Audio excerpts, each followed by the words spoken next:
This cancer was conquered. Today is my first day of chemo. And what's to say? Stay upbeat. There we go. Welcome to Music Mondays with Terri Cann. Tonight we have the honor and the pleasure of speaking with none other than the Deon Kipping, ladies and gentlemen. Put them hearts up for Deon. How are you? Oh my gosh. I'm so good. I am so good. I'm so honored to be speaking with you. How are you? I'm doing great. No complaints. No complaints at all. I'm doing good. I'm good. Awesome. Awesome. I'm so glad again to have this opportunity. I want to jump right into it because I have a lot of questions. Oh, let's go. And I'm sure the people have a lot of questions too. Guys, do me a favor and continue to share the live. Let them know that we are live and direct with none other than Deon Kipping. So Deon, I usually like to start by going back to the beginning. Oh yes, we're taking it back. Okay. Tell me how you got started in this beautiful thing called the music industry. Were you an Apollo kid? What tell us all. Nah.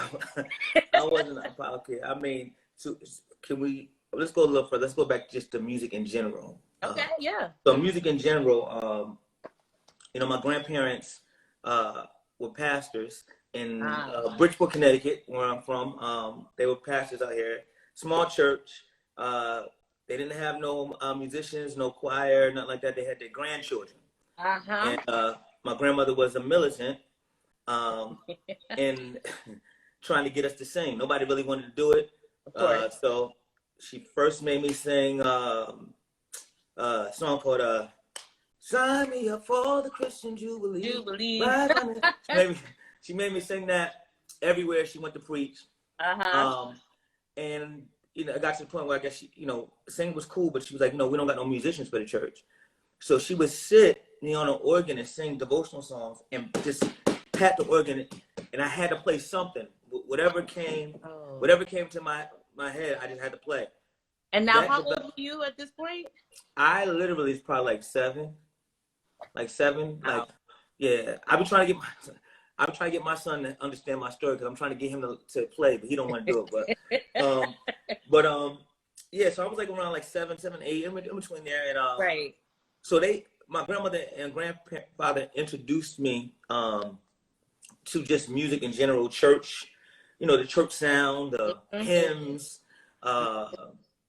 everything, but nobody, my little brother, he plays drums, but nobody in my immediate family did music, but like ended up doing music but me.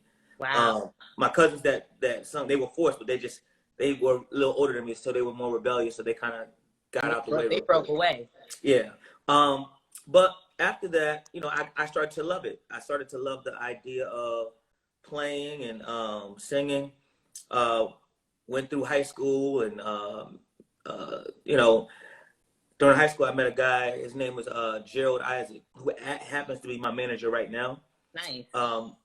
Gerald, I was a freshman in high school, and he came to me in church, and he said, I wanted you to come to the studio one day. I had never been to a studio. Never. He said, I want you to come to the studio one day, and he's like, I just want you to play on some songs. I ended up playing on these songs, and he would pay me money that I have never seen before. Like, it was a lot of money for me at the time. Like, it was right. It was a lot. It's actually a lot of money for people right now at a time. Like, he was paying just to come play chords and leave. Like, I didn't have to do nothing else. Play chords and leave. So I would play chords and leave. I did that for about four years throughout high school, here and there. Wow. But while I was with him in the studio, it taught me how to learn, the equipment, Pro Tools. Yeah. Production. So that opened up my eyes to now moving from church to production. And he also taught me the art of songwriting. Gerald Isaac, if y'all don't know him, please look him up. His name is Gerald Isaac. He taught me this. He taught me that no matter what, the song is the star. So I always held on to that. Fast forward, he called me. It's my freshman year in college now. And he says, I got to come home because one of the songs we played on, Mary J. Blige has taken the song. So this was now really my first introduction into industry. Nice. You know, so my first real placement, well, being on a record, not saying because he wrote the song, I just did like play the music, so he was a producer and everything. But my first real album credit was on Mary J. Blige's album. It's a song called Your Child. If you ever heard it, it's a song called Your Child. That's me playing the piano and this little solo thing on there. Yeah.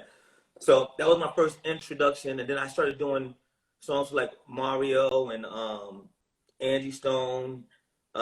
So my first real, I guess, segue into industry was on the secular side.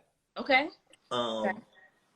Came home from college and ended up working with my big brother, JJ Harrison. Okay. And tell him I said hello.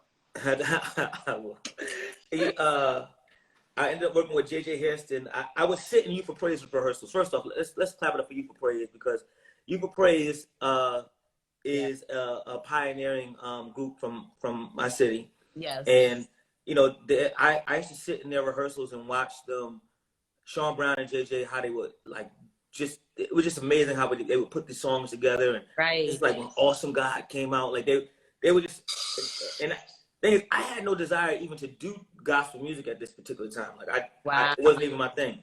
But how I got to the artist aspect, I know I'm giving you the long route. No, I love it. Here for it. How I got to the artist or the gospel side is JJ. A lot of people, I was singing songs in my grandparents' church, making up songs, and me and my aunt and my cousin made up this song called "I Got a Reason," and we ended up singing this song. People thought we were a group, so we ended up singing this song all over the place. Okay. A friend of mine named Chip and a friend of mine named Darnell, they was like, "Yo, we should start a group." Started a group. We started writing songs, and it was supposed to be a demo of just songs we were just going to be doing, and we started doing these songs. While I'm in the process of doing these songs, I went to JJ's rehearsal, and they were recording, and JJ let me teach them a song that I had wrote that was going to be on this demo. Okay. He let me teach it. The choir loved it, but when we finished, JJ was like, "Yeah, that was a good song," but he was like, "I don't think it's going to fit our album." So I was a little hurt. Right. I was a little hurt. I sat in rehearsal, and I was like, you know, I'm gonna just pay attention.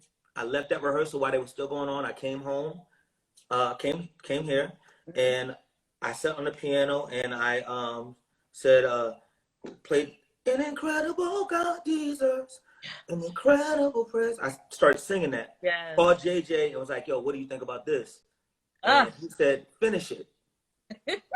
I finished it, and that's the first big gospel placement. Was Incredible God, and that's how I got, I guess, into the gospel industry, and how I ended up being, I guess, called like a singer, I guess, because I really didn't think I was a singer either.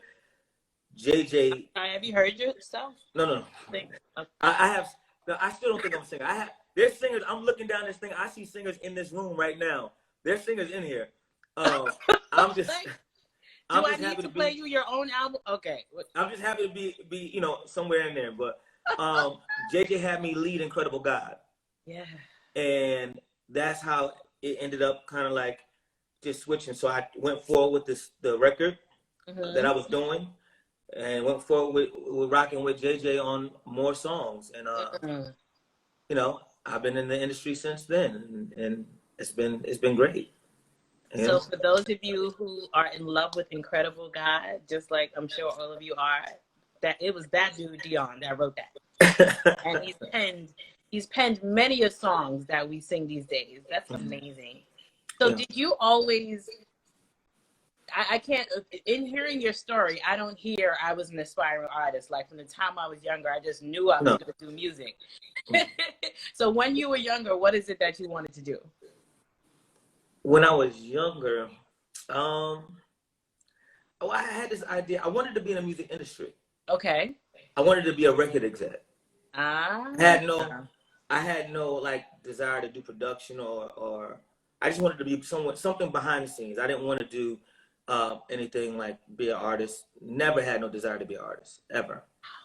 And it just happened. It kind of just happened. So, you know, I'm not complaining about it. There's a lot that comes with it, but you know, I just never. Oh, we're gonna talk about all that. Yeah. So I wanted I want to talk a little bit about worship because you are a phenomenal artist. I have all of your music. I'm a huge fan.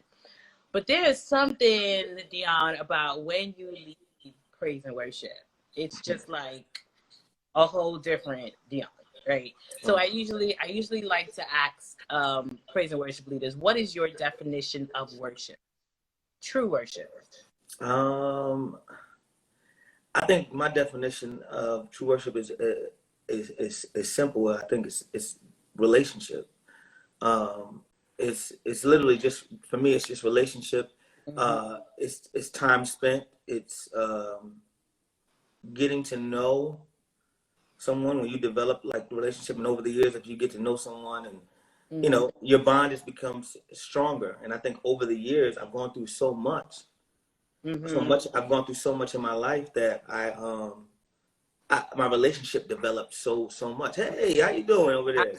I said at the beginning of the show, I said, pray that this is not the Terri, Cann, and Eden show, because my daughter and my husband's not here. I love it. So here we are. I love it. But yeah, that was I just would say, like I said, it's relationship. You develop relationship with somebody, just like getting to know them over the years. And I've gone through so much that I had to go to him. Like I had to like develop that relationship with him. So what you see when I lead worship is literally from developing relationship, not just, you know, me going doing concerts or whatever. Like, no, like I've been here on this floor, like crying and asking God to help me. I've been here like right at this piano, literally singing when nobody was around, and you know, so I think this over the years, that's what has developed. And when I'm on at my church, that's what you hear is what is developed in our relationship.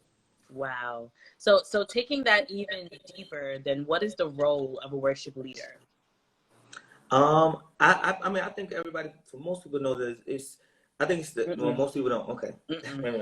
We got people out there doing karaoke, bro. I'm just no, definitely doing karaoke. You're right. Okay. I think that the role of a worship leader is, it's two. I look at it in two parts. I think that we are here to invite people to worship the God that we serve. I think that we are kind of like I don't know, like basically we kind of point everybody to, we're supposed to point like lead them in the direction, you know, particularly this way, their heart, and just lead them into that direction. But I also think that we are also supposed to create an atmosphere that makes the word of God easy to be received. That's what I think. I think that like we are like it's just like it's like we like the ingredients, like with the cake. Like we're all supposed to come together and supposed to make it easy for the word to come forth. I think that was, for me, I think that's really, really big. Singing is good, worshiping is good, but I mean, we know that the word of God is kind of like, you know, that's the meat. That's like literally what. Yes. So we're kind of like we complement. You know, we're supposed to complement that and help people get to Christ. And right. I think it is. Awesome.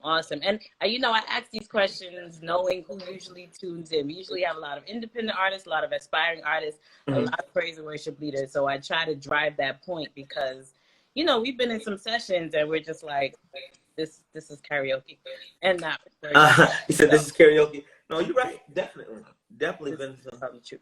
I totally get it. Now, your pen game is serious, right? Clearly, you have a lot of placements in the industry, both on the secular and the gospel side. So what is your writing process like? Everything is, there's no set process. Every song is different. Every song has come from a different place. There's times when I'm riding in the car, no music. I just hum a melody in my voice notes. Anybody that's a songwriter on here, if you're a songwriter, please join in. You got your voice note app on your phone. You're definitely singing in there. I get songs in the shower. I Praise Him in Advance was written in my grandmother's kitchen years ago. You know, like, I Am What You See. I was in the shower, and I rushed out the shower and just heard it and got on the roads and just started singing that. So it's like the songs come at different moments, and you know, if I would say like what's the basis, I think it's just life. Like life inspires me and like pushes me to push the limits in regards to writing. Wow. Yeah, I see you. Naomi said she got voice notes in the phone. Yeah. Listen, the voice note app is serious. Mine is full. So you've worked with some of the industry's greatest singers. Is there anybody on your bucket list that you have yet to work with? Do you have to say like, I need to work with this person? Gospel or whatever. Whatever. Yeah, whatever. Man, there's so many that I would love, you know, that I would love to work with. Give me your top 3. Jeez, that's hard. That's you just stumped me. Top 5? I don't know. All right, let's see 5. Let's see. Okay. Marvin Winans. I would love to work with Marvin Winans. I would love to. That's Marvin Winans. Jesus, this is so many. I'm in my head. If you could be in my head right now, it's so many artists like moving in my head. I would love to work with Marvin Winans. I would love to work with. I mean, if I just go Stevie Wonder. I'm thinking gospel now. I've always wanted to work with Yolanda Adams. And let me see. I mean, because I'm thinking bucket list. Now, there's people I can't work with, but it's just thinking bucket list. Right, so, we're talking about bucket. Bucket list, you know. Man, Beyonce. Come on. Beyonce. Now I'm thinking about finances. Beyonce. Put some respect on B's name, y'all. All right. That's it. Finance. Yeah, I'm looking Beyonce, and if I were number 5, I'm trying to think. I don't know, man. Like this. I mean, you said Beyonce. That's enough for me. I think that was top, right? That was like once I said Beyonce, that kind of like, all right, you know what? That crowd it all. Can you tell I'm a fan? I don't know if you see my Homecoming DVD. Oh, I see it right there. Yeah, like, you know. So I don't know. I mean, it's, to be honest, there's so many artists. I had the opportunity. I didn't look at it seriously, but now I do. Let me take that back because, you know, people twist your words. Yeah. I looked at it. Yeah, I thought it was a great moment, but I didn't take it as serious as I should. That's good. That's good. Yeah, I had the opportunity to work with Dorinda Clark. Oh wow! Okay. On her last record, with a bunch of amazing writers, and you know, but now that I look at it, when I watch the videos of us in the studio, I'm like, this is history. Like, this is like, you know, to work with Dorinda is like, oh my God, like I literally had a chance to co-write with Dorinda. I had a chance to literally be in the studio with her, like guide her through like certain things, and you know, so you know that was a like a life-changing moment, you know, for me. So it's like I live for those kind of moments, definitely. Understood. Now you work both in the secular field and the gospel industry. How is it? We know that those two fields are unfortunately sometimes similar, but still very different. Right? Yeah, okay. I'm sorry, I'm a very real person. No. But the thing is, I was going to say different. I don't know. I mean, but okay, because this is Terri Cann. You just first start talking. I'm just very. I like it. I keep it very okay. So how do you keep grounded though? Because I mean, you clearly profess your faith. No one has ever said, "Oh my God, what's Deon doing?" So how do you keep grounded in your faith, yet still being able to pen these amazing songs for these secular artists and just being in that environment? Well, you know, FYI, 1, I'm not perfect. 2, you know, I make a lot of mistakes. You are, Deon. Stop. No, I'm not perfect. There's, you know, Deon Deon can be Deon. I feel like that. But I think I keep certain individuals around me to help keep me grounded. You know, my manager, like I said, he's not the manager to be like running all over the place and going like no, he's manager like, you know, sit your butt down. Like you know, he's literally like a big brother to me. And even if I had another manager, I probably would still keep him around because I need him to, you know, kind of like keep me balanced. My grandfather and my grandmother, who are no longer here, but I can hear them in the back of my head as well. Like, you know, telling me like, all right, you need to chill out. You know, like stuff that they would teach me when I was younger. And, you know, I just, like I said, just the circle of people that I'm around that I can bounce stuff off of kind of like keeps me in a cool headspace. So I'm not out in these streets doing everything. Out in the streets. Yeah, you know? Wow.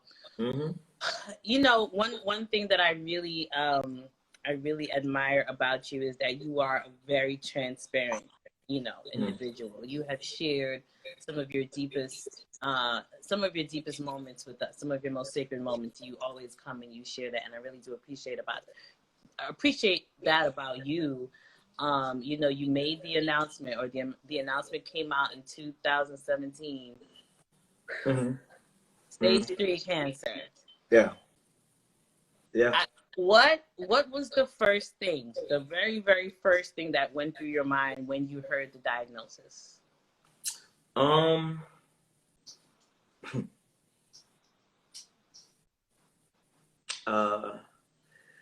first thing that came to my head is, you're not gonna get me crying on here. First thing. Listen, I'm trying. You see, I kind of eased into this. We're like half an hour into the interview. The first thing that came to my head is, what about my son? That was the first thing that came to my head. My son. When cancer was literally nothing else mattered, but who's gonna raise my son? What about my son? Yeah, that was literally my thought process. I was actually particularly fine when I found out.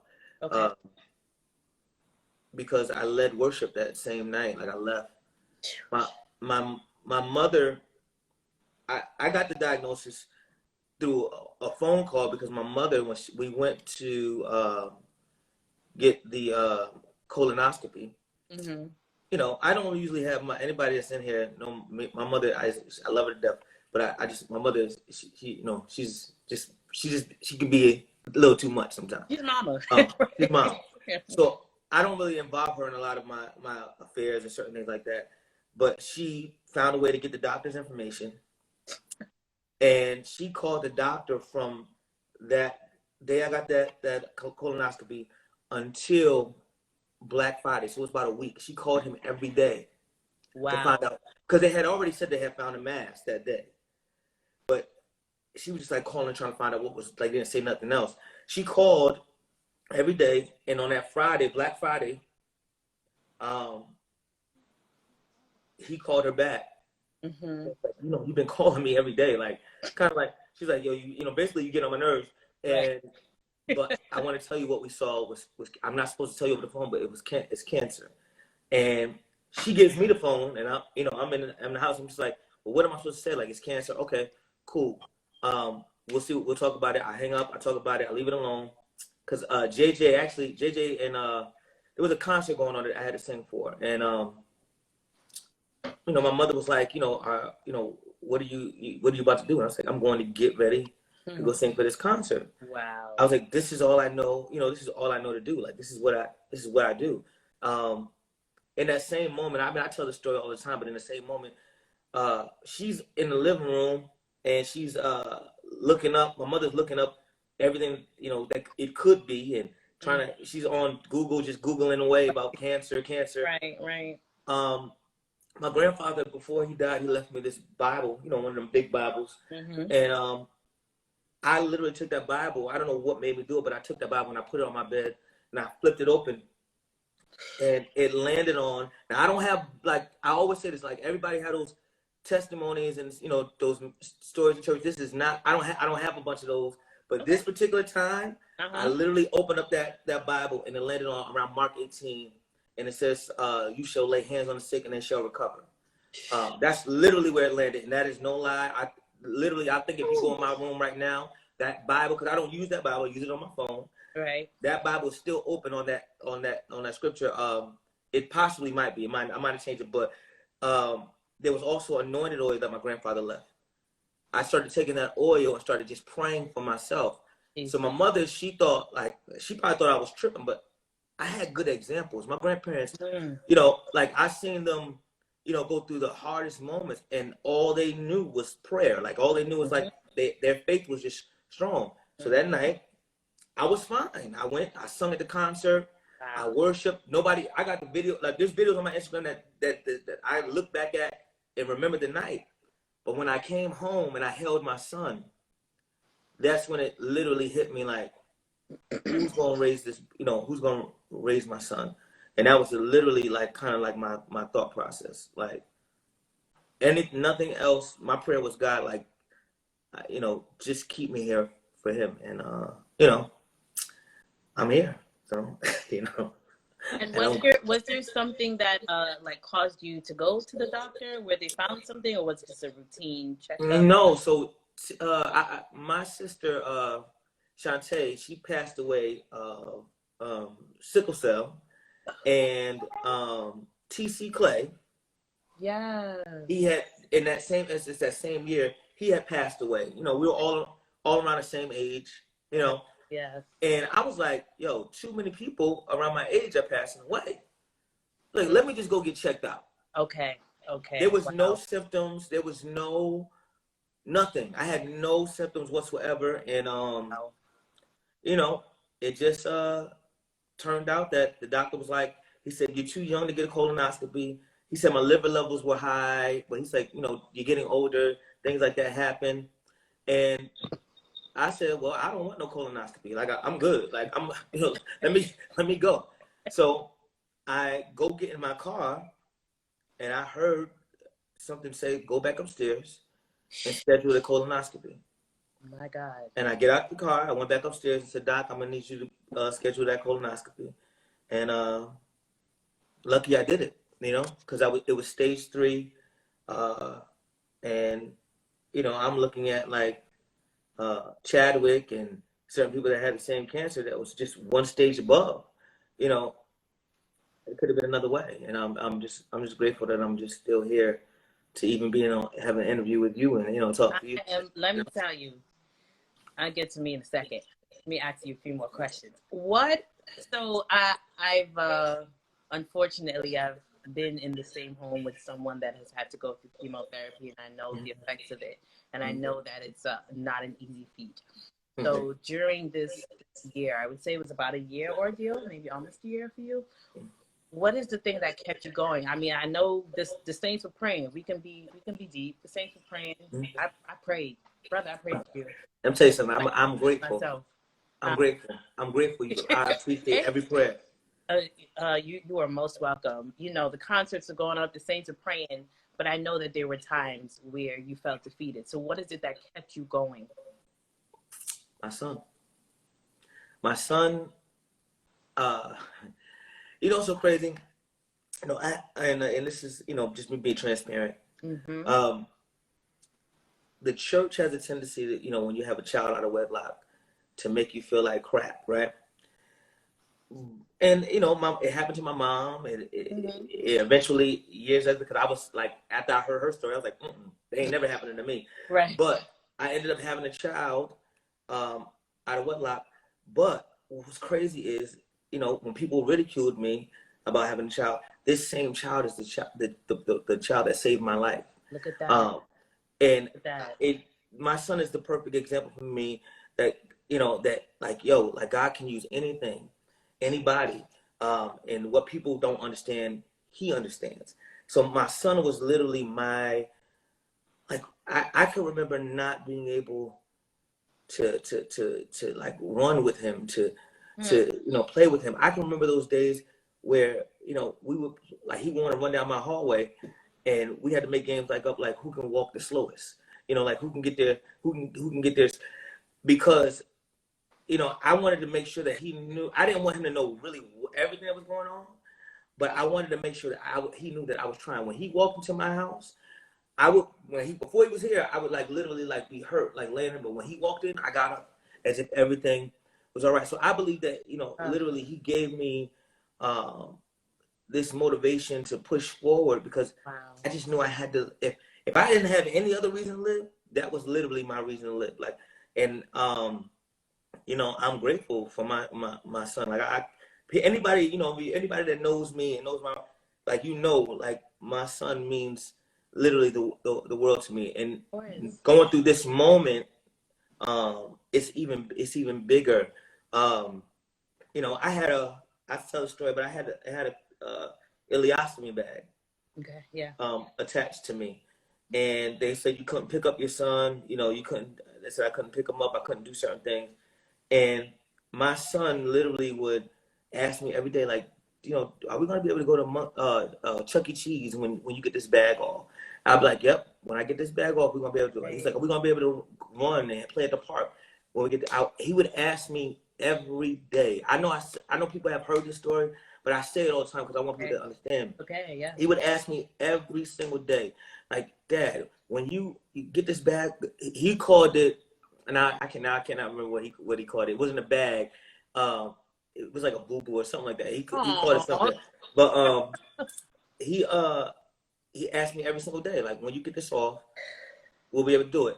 Anyway, I kept telling him, yeah. I kept telling him, yep. And he called it a cast. Heather just jumped on. He called it a cast. Okay. And he was like, when you get that cast off, you know, will you be able to? And I was like, yep. I said, we're gonna be able to do everything that you want to do when I get this cast off. And it dawned on me, like, not too long ago, that he only kept asking me because he believed what his father said. And hey, hold on. That's literally how.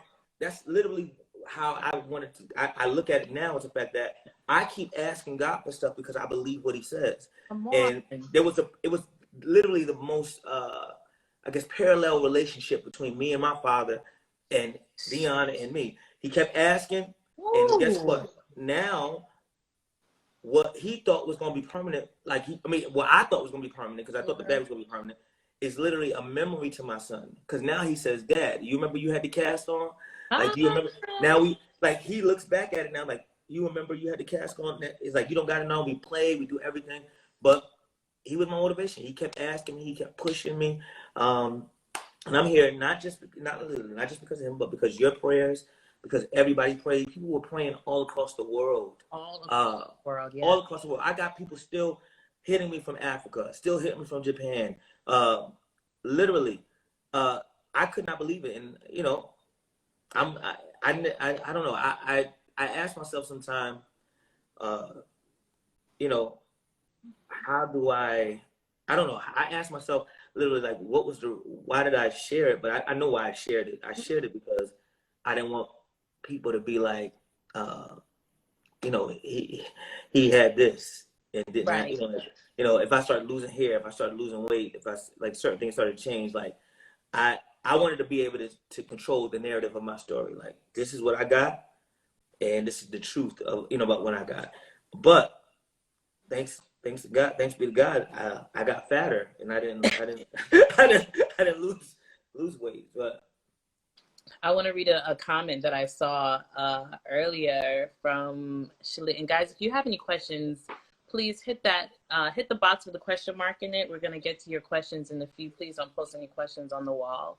Shalita 201-64789. Girl, that's a long name. Shalita said, I have cancer at this moment. Your songs have inspired me to have strength. Wow. And I'm told to listen to your testimony. Wow. That's amazing. That's amazing. I'm praying for you, Shalita. Definitely.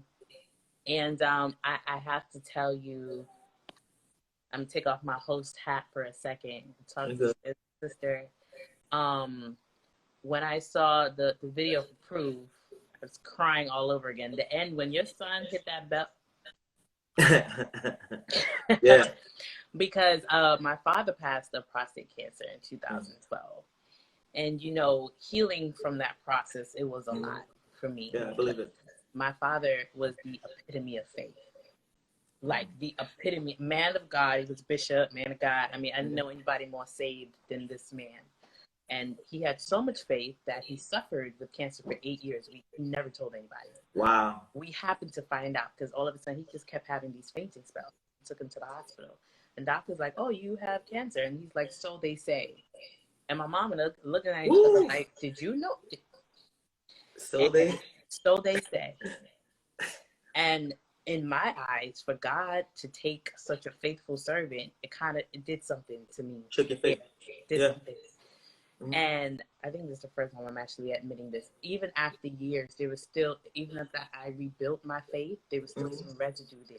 Because then more people died from cancer. Mm-hmm. And you came along, and they were like, pray for Deon. I'm like, all right, God, I mean, I'm going to pray, but clearly, maybe I'm not righteous because I've been praying. But it don't seem like it's worked. It don't seem like, I know. I get it. But Deon, when you came through, it brought me back.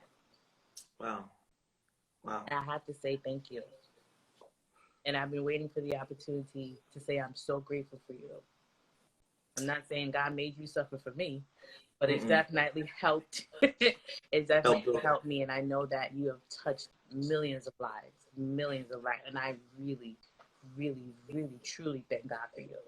Wow. The pressure is on you because you can't never stop. You can't. Sorry. It's too late. I'm trying my best. It's too late. You can't go back. It's so crazy because you know, I would argue with my grandparents years ago.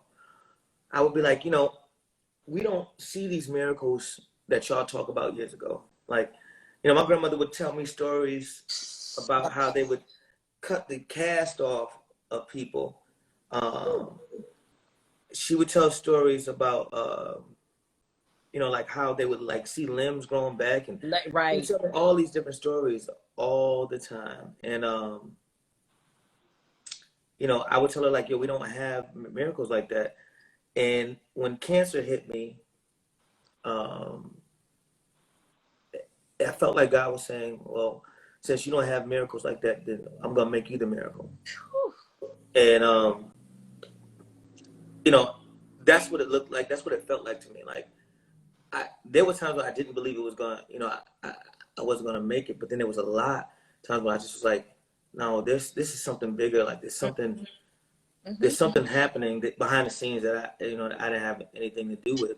But I really believe that I was a miracle for people that were having trouble believing because they were losing faith based off of things that they were praying for, and it like the opposite was happening. I think we needed something tangible. Yeah, that's it. Sometimes you need that right in front of your face. You do, like something. I believe it. I don't even want to get. Let me interject because it's real cute to sing it. Like, you know, every God's bars you put it in, it's like God will heal you. You know, exactly. You say certain things, and be like, yeah, cancer. Be like, ooh, yeah. But to actually like go through it, you sing it, we're just like, no, he really can. God is a God of impossibilities. It is. No, because it's very easy to put a limit on God, to put God in a box. Yeah. So sometimes we need that. You need it right, and you need it right in your face. You definitely need it. You definitely need it right in your face. And I'm like, you know, I wouldn't wish cancer on anybody, but as I go through this life, I realize the purpose behind me having to deal with you know, this issue. And you know, again, I'm grateful for everybody, the people that are on here, you that prayed. You know, usually somebody be like, I'm praying for you. I'll be like, oh, okay, you know, I just whatever. But now I'll be like, listen, I appreciate your prayers as if like you just literally prayed for me right now in my face. Like if you go home and do it, cool. But I appreciate, like I'm so appreciative of every prayer over my life, over my family, everybody. Whew. We in there. This is be a concealer. All right. I have a few questions coming in. How many songs were birthed out of this experience? So we are writing now. We've been writing for the last couple of years. But during the experience, I could not write. I could not. Like I had to force myself to come in here. I don't think I got this thing set up. But I had to force myself to come in here and like try to do something, and nothing would ever come out. Wow. And let me see. This is Are you about to sing? I'm not singing nothing for real, for real. Oh. No, but I want you. So let me see. This is y'all give me 2 seconds. Here we go. I think we're good. We're good. One. I got a little mic here. I want to share something with y'all. So you asked about the songs, and this one. There we go. So this is a song that was particularly birthed out of that. So I couldn't write no songs at all, and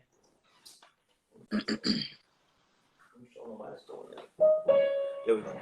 So I couldn't write no songs at all. And one night, if you go on my Facebook page and you scroll down, you got to keep scrolling.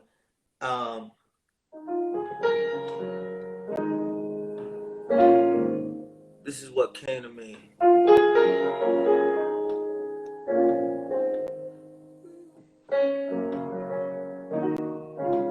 So it was like 2 or 3 in the morning. I couldn't write no songs, and I started singing this little song. It says, mic ain't working, but it goes, "Don't you judge this book by the chapter.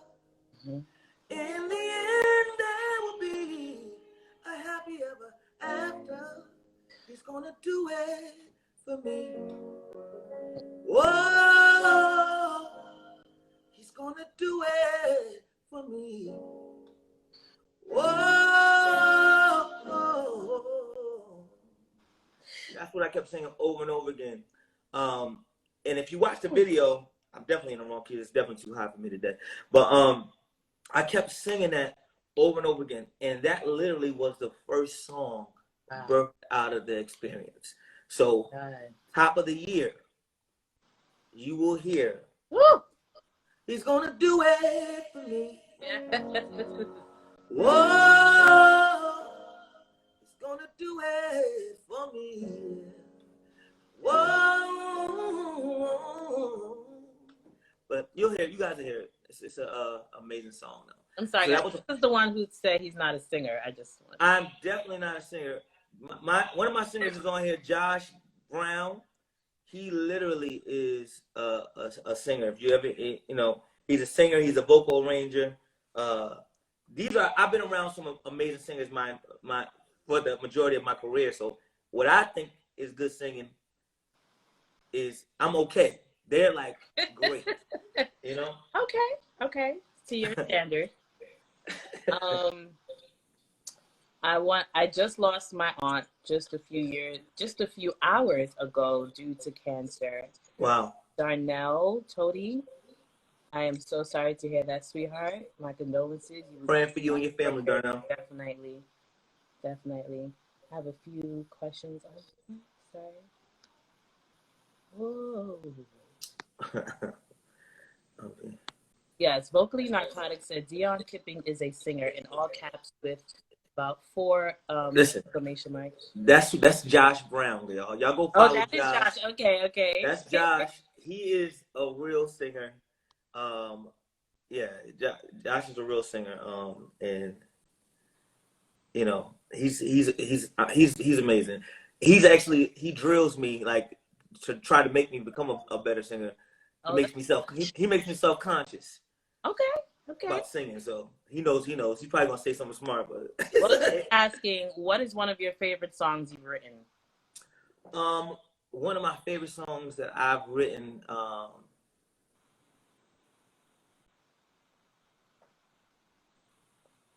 it's actually a song that he actually sings on. It's called "I Need Your Attention."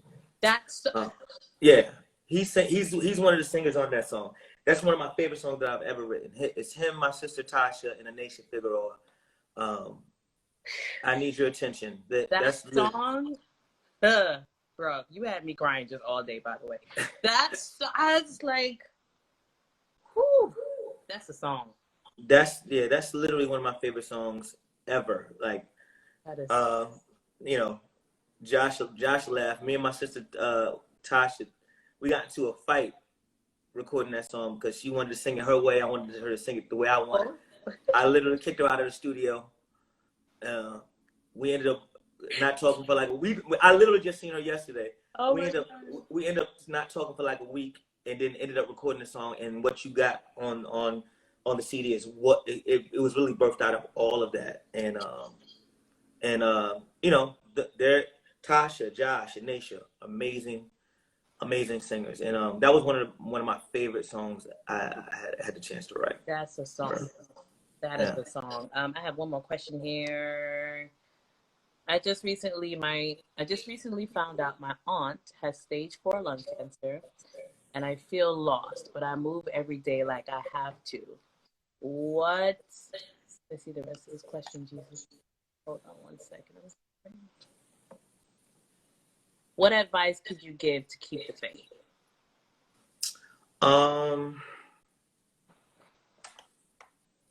What advice? To keep the faith. I don't know why my favorite scripture just left my head. But I would literally, if I would just find something to hold on to. So what I do is I would tell them like literally to find something that God has done before. Look back at what God has done before. Like, you know, there's going to be hard times, but I'm sure that there are more good times than bad times that you can grab a hold to that'll give you strength for the road ahead. You got to keep it moving. You got to keep.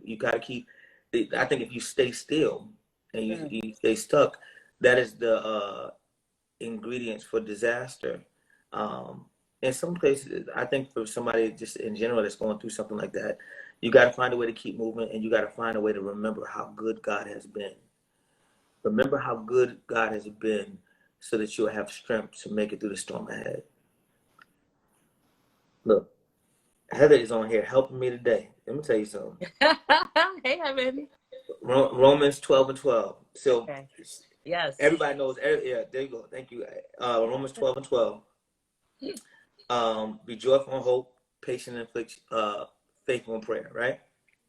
I literally will read that scripture every day when I was going through cancer. I literally just taught my son that scripture, and he actually remembers it. You know, he says it all the time because he wants V-Bucks for Fortnite. Not because of, but he wants. But yeah, she's still listening. Romans 12:12. Please read that. Joyful in hope, patient in affliction, faithful in prayer. Those are 3 things that you do not want to do at all when you're going through. But I literally did it. I read that scripture every day to force myself to do these things, to push myself to do these things. And it just worked out that it helped increase my faith to believe and keep it moving because I didn't want to. So if you're still listening, read Romans 12:12 every day as much as you can. Just keep that in your spirit. And someone else, you guys are giving some amazing advice. Y'all are an amazing audience. Someone said that she's still alive, so there's hope. Because once there's life, baby, there is hope. Man, I said that Sunday. If you're still breathing, God still has the opportunity to perform a miracle. Yep. You know, a lot of people have they give up. And I also said that the other day. I did a recording Saturday, and I told them, you know, we have to believe to the end. A lot of people believe halfway. Well, we got to believe to the end, even when it's like literally before last breath leaving. It looks like you got to believe to the end. When my grandmother was about to die on April 10th this year,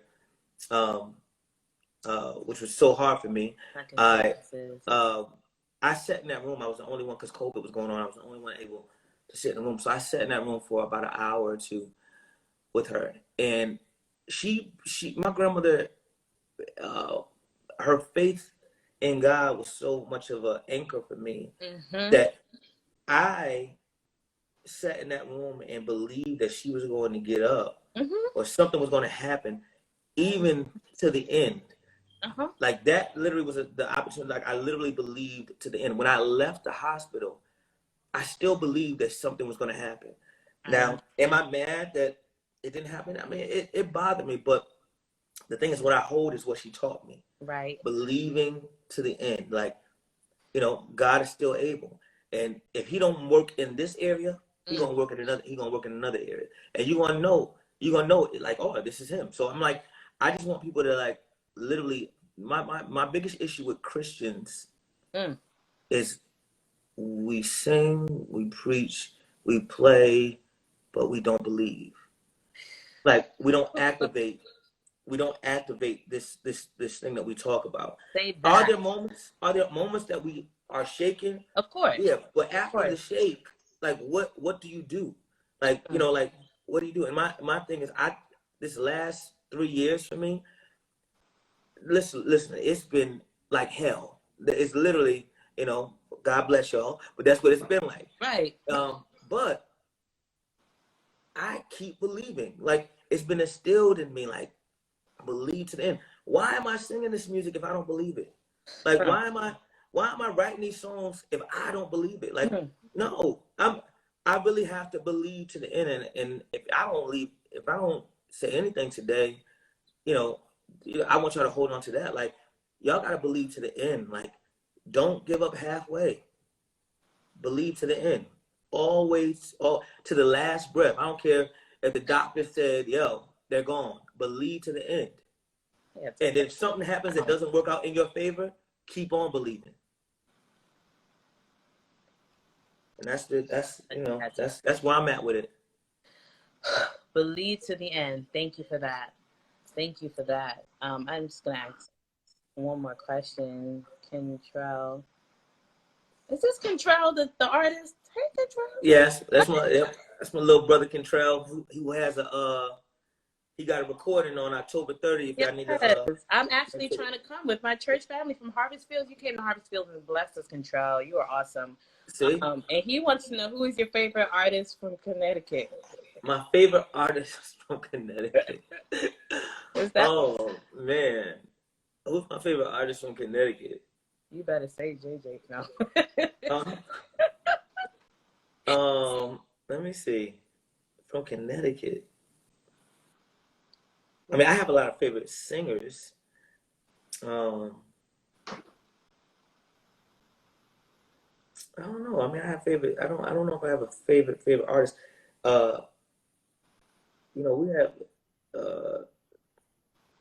Go ask him. That Cantrell said you better say me. I was like, is he asking for a shout out right now from me? And then Josh gonna say just Deon say Kipping. Deon. Josh is funny.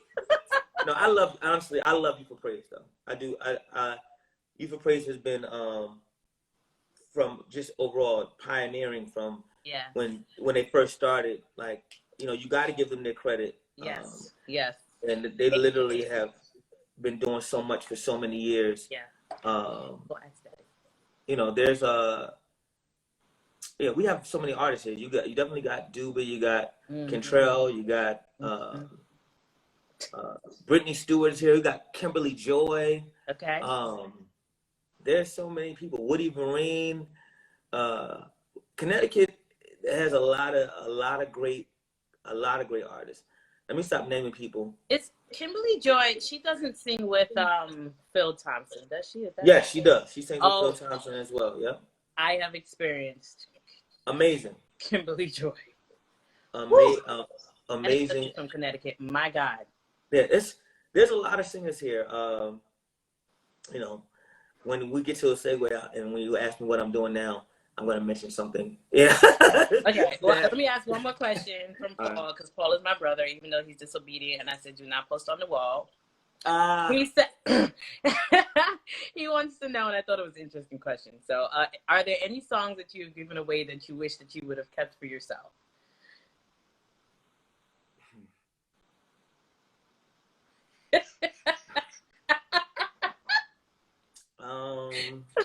This look, though.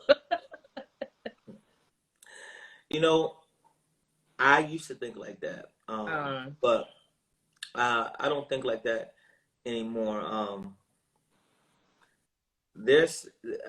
I think that the song is, whoever gets the song is in how it works is what it really was, what it's going to be.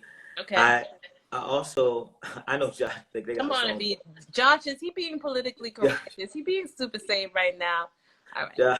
Josh, DM me later. Okay. I have this thing, you know, a long time ago, Bishop Jakes prophesied. Well, he didn't prophesy. He was actually praying for me. Wow. And I heard him in a prayer say, "You haven't written your greatest song yet."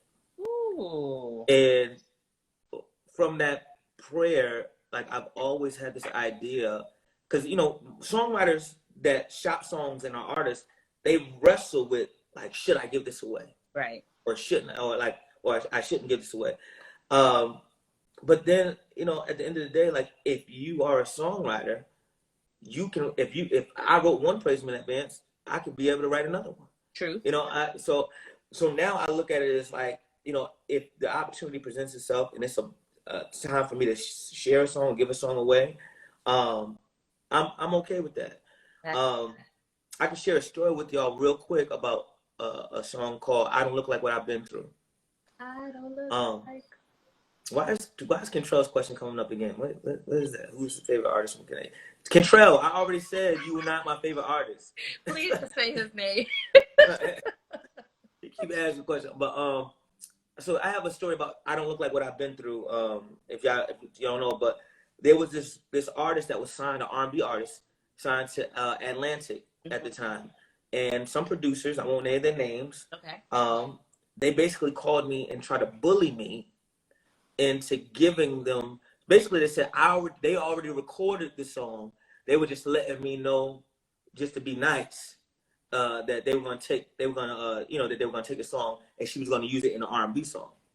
At the time, I thought "I Don't Look Like What I've Been Through" was my biggest song ever. I thought it was the song. That was it. Literally. Yeah. And so I called my manager, and he knew somebody at Atlantic. They started talking about negotiations because my manager is kind of like a bully as well. So he was like, "You're not gonna bully my boy." So he kind of like took the lead on it. So they were going back and forth, and I'm gonna just throw numbers out there. Mm-hmm. They started off, he was like, "You know what? We'll give you 10,000." Okay. Well, I said, "No, this song is big. You know, it's bigger than 10,000." Mm-hmm. You know, Gerald goes back. He's like, he's like, "D." He's like, "Yo, just take the 10,000." He told me take it and just leave, just run with it. But I was like, "No." He's like, "Well, we'll give you 20,000." Okay. And I'm like, "No, like, wow, I'm not giving this song. This "I Don't Look Like What I've Been Through" was like a song for me. This is the song. We went back and forth, and I'm not exaggerating. It was around 45. Wow. 45 some thousand. It might have been more. Mm-hmm. I would not give the song away. Now, this is the mistake that I made. Okay. I wanted to hold on to this song for me. And because I thought it was such a big song, and I thought I probably would never write a song like this ever again. The girl that they was giving the song to got dropped. The song would have never came out. Wow. And if I would have gave her the song, I would have walked away with that money, and she would have never put the song out. Which says, sometimes you don't need to hold the songs. You know, if it's going to work out the way it's going to work out. You know, now, the girl, I don't even know who the artist never came out. She never put out a record, you know, but I could have took that money. So it's like, I don't hold songs. You know, if I feel like an artist can do a song and I'm not recording it, or I don't feel like it's for me, like the chapter, the song I sung for you. Don't you judge this? That's for me. Like, so I wouldn't give it away. But if I feel like it's something I can give away, I'm not holding it. Okay. You know. Okay. I only have 2 more questions for you that I will ask. I have more, but you know, you've granted me a lot of time, and I appreciate. I'm here. I'm here. I'm good, you know. I'd like you to give advice to indie artists who are seeking to break into the music industry. I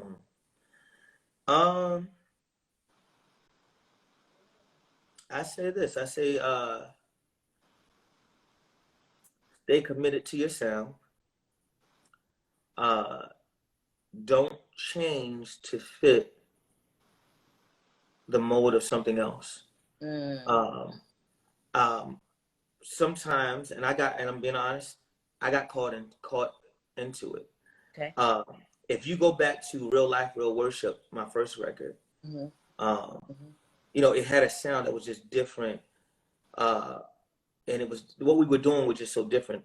But the record industry wanted something. They didn't know what it was, but I was trying to follow this. I started trying to follow this trend of, you know, what was important, like what I thought was dope, or what they thought was dope. And I just like, I need to get them to pay attention to me.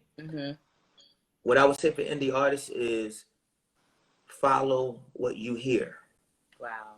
Don't follow what you hear from God. Don't follow what you hear on radio waves. Wow. Don't follow what you hear from, you know, record companies. Follow what you hear from God, and push that, you know, and keep pushing that. You know, and to be honest, you know, we're living in an indie world right now. Don't think that the big deal is the big deal. The big deal is not the big deal. Did I like being signed to a record label? It had its pros and cons. Right. But there's nothing like having control over what you're doing. There's nothing like having control over what you're doing. So I would just say, like, literally, do everything you can to keep the authenticity of your sound. Authenticity. That word comes up every week. Yeah. Keep the authenticity of your sound, and literally kind of just stay faithful to what God has called you to do. And I know sometimes I hate when people talk like that to me, like, you know, because it sounds so spiritual, but I'm literally telling you from experience. Like, I made the mistake. I made the mistake of changing up some stuff just so I could fit in. If you check the history of Northeast music, like up around our way, you know, you had your James Halls, you had your JJ, you had Ty Trippett, but then there was this era where it was literally, and this is I'm not putting anybody down, but it was literally me and Jules Bartholomew. Hey, Jules. We literally were like going everywhere. We had to eat, like, literally up here, like we were doing stuff that nobody was literally doing. Wow. And I feel like it's someplace, like, me and him have these conversations, and I admit, somewhere in between there, I got caught up in trying to chase something that wasn't for me. Like, as far as like trying to chase this sound, or trying to be like trying to make this record company like me because they like this artist. So, and the thing is, some of us are so gifted, we can have our own sound, but also create the same sound that somebody else has. Like, some of us are really gifted at that. Like, we can literally be chameleons and kind of like maneuver, and that's cool. Yeah. But there is, you know, sometimes there's a price to pay for that. Like, you know, you end up losing a certain piece of you, or you end up missing a moment because you changed too quick. And I think for me, and I'm being honest for those that are watching, I think for me as an artist, I started trying to change too quick. So when I see like these new artists doing certain things that I knew I was doing 10 years ago, 15 years ago, I'm not jealous of it, but I know what I did. And every new artist that comes up behind me, don't do that. Like, stay committed to what you're doing. You know, that's literally it. That's the indie artist. Stay committed to what God has given you.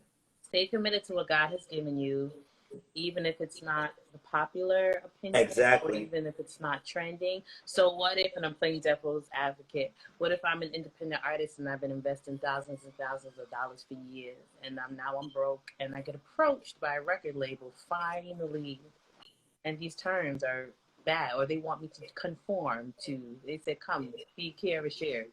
Then what? And it's tempting. Listen, I don't know I don't know if I think that you'll always run into something that feels compromising. Like, you know, you'll always run into something that might, you know, I'm gonna be honest. Can I be honest in here? Please. Like, you know, that's the only way. I would tell my mom and my grandmother, there were some stages that you'll never see me on because I'm not willing to compromise my manhood. Yourself. Okay. I got it. I'm not really, there were some stages that you'll never see me on because I'm not willing to compromise my manhood. So my grandmother said she didn't really understand it as far as the gospel industry, but I was telling her, like, look, I'm not going to be on some stages because I'm not compromising my manhood be on the stages. So, you know, there's always moments of compromise. So somebody that was literally, like, it depends on what you do, like where you are. Like every moment is different. Like if I was rock bottom and I like, all right, you want me to be a career, not me be a career share, but you want me to do, you know, be like this artist, right? And you're gonna give me $50,000 and I'm at rock bottom, right? Well, how long is the contract for? Okay. How long are the terms? Because I'll be this artist, but as soon as this is up, I got this 50,000 and I get myself back on my feet. I might just do it. But the thing is, some people are selling too much. Like you got to give up something. You might give up publishing. You might give up. Okay. There's always some level of you compromising. Yeah. Yeah. But it's all about, you know, what you're willing to compromise. What cost? Yeah, I'm not. There's certain things that I'm just not doing. Like a lot of things I'm not doing. But I know artists now that have people writing songs, and you know, because these are new artists or new writers, they're making these artists give up 100% of their publishing. Like literally taking 100% of their publishing, and they think, guys, do not give up 100% of your publishing. They literally are doing it though. Please. This is the thing, Terry. They're literally doing it and then bragging, like, "Yo, I got a placement on so and so's album." But you own nothing. You don't got nothing. Right, you own nothing. Oh, so, God. You know, I literally try to inspire young writers and young artists. Good.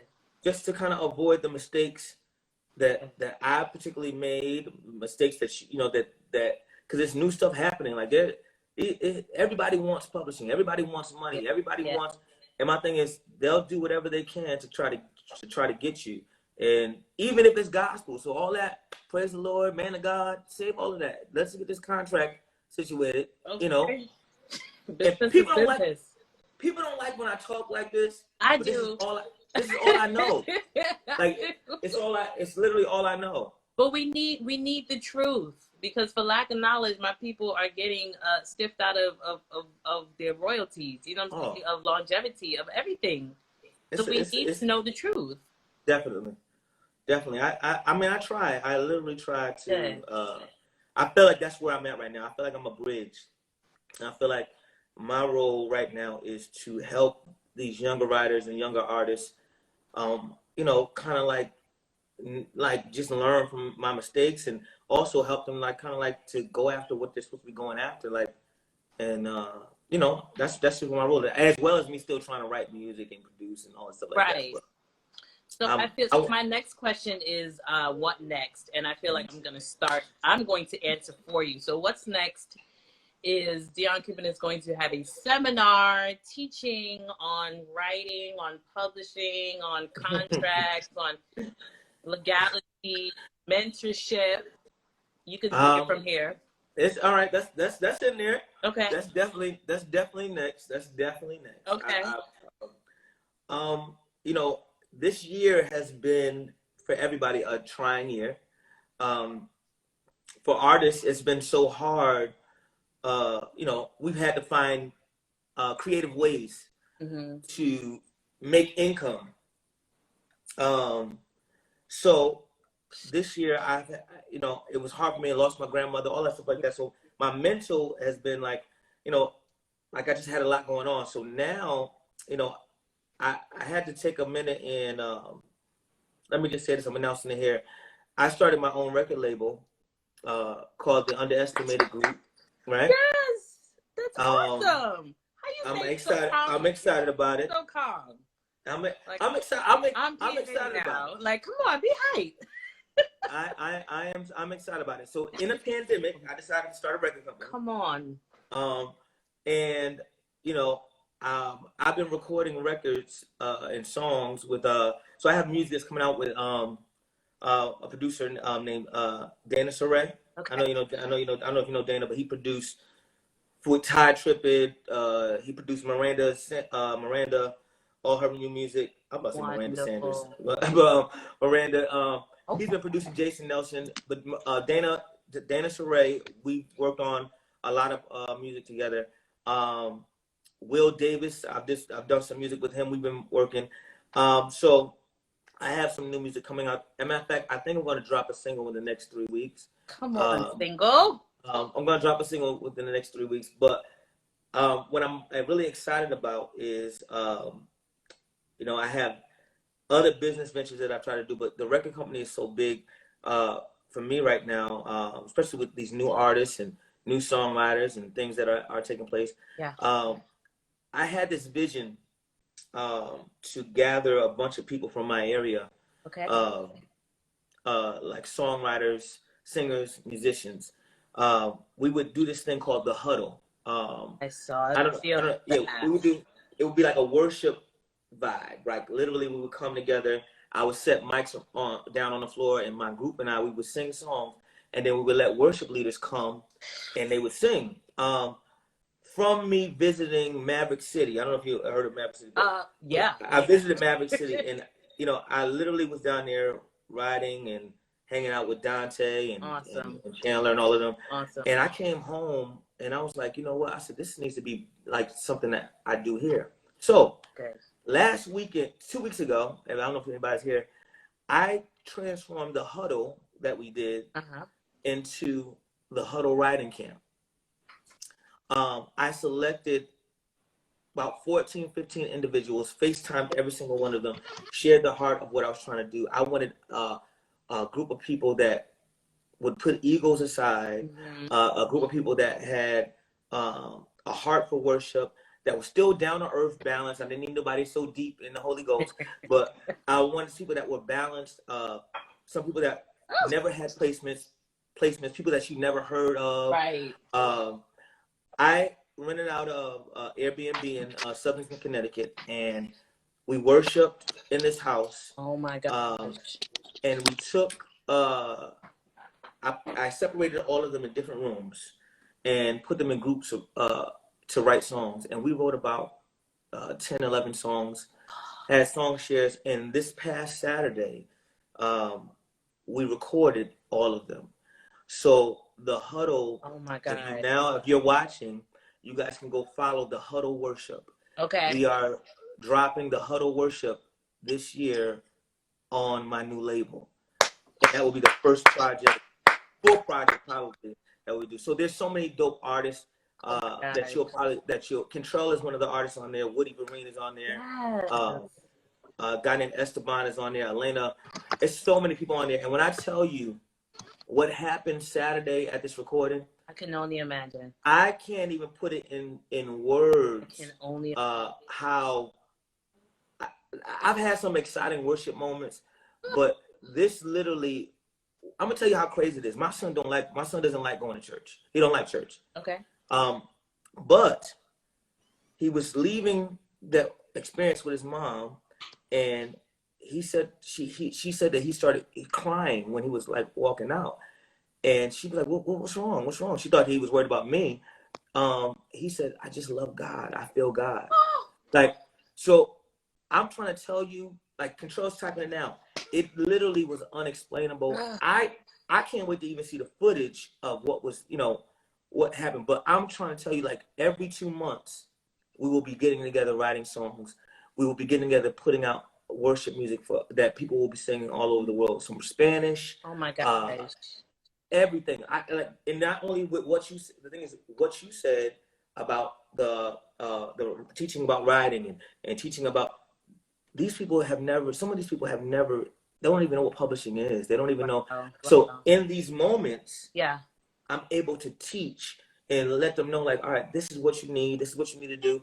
And it's going to develop into what you're talking about, like me bringing people in and me like literally having seminars and teaching them like what it is, and not to get caught up in what we think is this sound and what we think is that sound. Woo! So the huddle worship was so amazing on Saturday. Like I wish that I literally wish that everybody could have been there, but you're about to see what we've been doing. I'm also releasing another album on my own next year, which will be on my own label as well. So, you know, I'm taking a chance.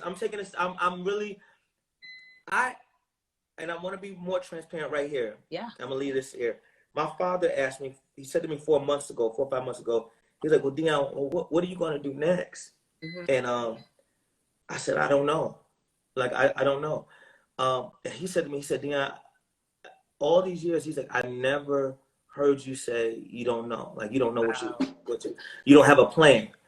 I literally am in a place right now where I'm literally things that I've wanted to do for years, I'm doing, and you know, it's actually working out the way it's exceeding my expectation. And I'm kind of like leaving room for God to kind of like breathe on everything that I'm doing. So I'm excited about what's happening. There's more that's happening that, you know, I particularly can't talk about at the present moment, but I am going to let you know to look out for Deon Kipping. You want me to tell you my album title? You want me Yes. The album title for my album, not the Huddle Worship, my album is called The Sound of the Believer. All right? So I want y'all to look out for that. I have a single that's coming out. I'll tell you that. It's called God is Working. Okay. And I want y'all to look out for that. And the Huddle Worship is just kind of like big. You're going to be seeing that all over the place. If you are on Instagram, you need to follow their page right now. Please follow it right now. As soon as you get up, guys, the Huddle Worship. Yeah. I saw a clip from it earlier, and my mind automatically went to Maverick. And I was like, look at this. This is like a Maverick. Listen. And you have some hangers for real. I love Maverick City. They literally, I listen to Maverick every morning, literally. Listen, I love Chandler. I love all of them, and you know, being there because I've been in writing camps, and I've been in writing camps where it felt like there was such a pull. There was people worried about publishing, and there was attitudes. There was, like when I went to Maverick City, it was the first time I had felt like something that was just it felt so genuine, pure, and it felt pure. So the people that I had selected for the Huddle, I wanted that same feeling, that same spirit here. And you know, when I listen, man, I almost want to send you to some of the music right now, just so you can get an idea of what. Can you please? Can I get that honor? Listen, you might. Yeah, I'll have to get you some music. You check it out, because it was so good. Oh my God! And we were literally there from, I want to say, we worshiped from 4 o'clock in the afternoon to about 11 o'clock at night. That's like it was crazy. That's amazing. Crazy. I bet you didn't feel it till after. You were like, wait, it's been a whole 7 hours. Listen. Then went to church on Sunday morning, and the same feeling, the spirit was still on us on Sunday morning. So you know, I don't know what God is doing in this season of my life. It's been very traumatic, but I feel like there is this light. There is this light that is popping off, and it's shining on me, and it's like touching so many other people, as well as like healing touching myself. But there's just something happening that I can't really explain, but I'm willing to go with it. You know, I'm willing to go with it. I mean, that's all God wants you to do. Yeah. Right? Be available, flow right? Just flow it. He's done it already. So just kind of walking it. That's where literally where I'm at right now. And maybe I don't know if I stopped doing it before because I didn't feel it before. I feel it now. I feel like there's something like literally shifting in my life, but because it's shifting in my life, it's affecting the lives around me. Wow. And and it's affecting them for the better. Like learning, growing. Wow. We're doing this together. I told my friend today, when I first started my group years ago, we would have worship moments that we see like now, we would have those years ago, but because I was so immature, I didn't know what it was. I didn't know how to contain those moments or how to understand those moments. So, you know, when you don't know, you mishandle. You know, you mishandle those things. And now I'm more mature, so the pureness of the huddle, and now I have an understanding of what worship really is. And, you know, I think now I'm just in a better place, and I'm just literally excited to see what God is about to do with just within myself as well as the people around me. And you know, I'm just excited about it. I can't really put in the words. I'm here. I'm alive. And while I'm breathing, I'm gonna do everything I can to leave here empty. That's what I want to do. I want to leave here. I want to leave here empty. So that's my goal. I want to get every dream, every vision. I want to inspire. I want to push people. I want people to say like, oh, Deon. It was Deon that told me the song is the star. That's why I write like this. Like I want people to like. I want my legacy to be that I deposited everything that I had into people, and did songs that changed lives, that mended broken hearts. Like I want my legacy to literally be that I was a life changer. That God used me to help change lives, and you know, that's where I'm at right now. And I pray I believe it's gonna happen. I believe that's what it's gonna be. You know? It will. I don't know. Well, let me talk your head off, because I will talk all day. The problem is I will talk back all night.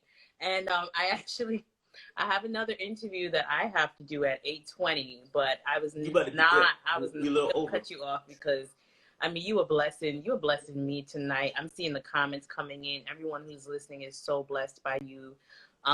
Like, I know we say this all the time. I say it's like, God bless you. But no, really, God bless you, Deon Kipping. Please don't ever stop.